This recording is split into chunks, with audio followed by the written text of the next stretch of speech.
Now, how did this play? I believe I had read on the internet, which could be fake, that Len Goddard, the actor, proposed it to you? Yes, 2 years ago. Wow.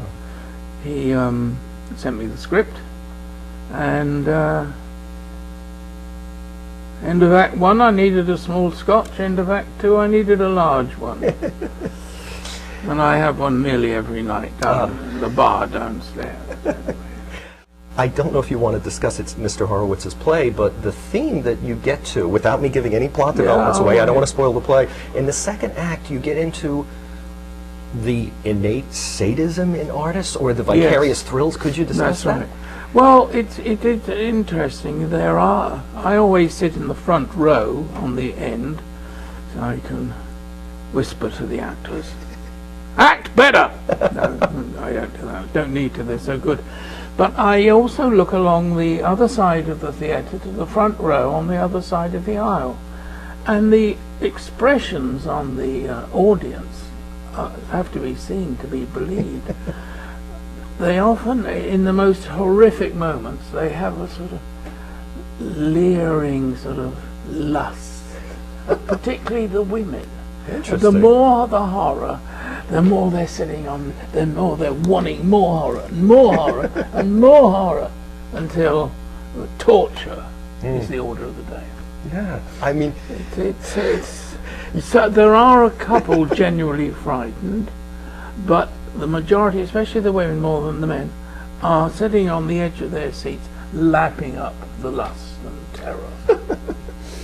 Well, because you do have a scene in which a woman is in peril, without me once again giving anything away, and one could think that would be depicted as sexist. It is not in the frame of the play, but so you're saying women enjoy that scene? Oh, they, without exception. I mean, it's disturbing. Watching the women is more disturbing than watching the play. Well, could you? So if you're one of those sort of ladies, you'll certainly enjoy the show. Now, you have a line, now of course you didn't write it, Mr. Horowitz wrote it, but there is an amazing line where you take maybe to task another fellow filmmaker. Quentin Tarantino would love this. Someone's being tormented terribly, horribly, and there's a rather, I would say, snotty remark about Quentin Tarantino, which I loved, because his films are exceptionally bloody. Could you speak about that?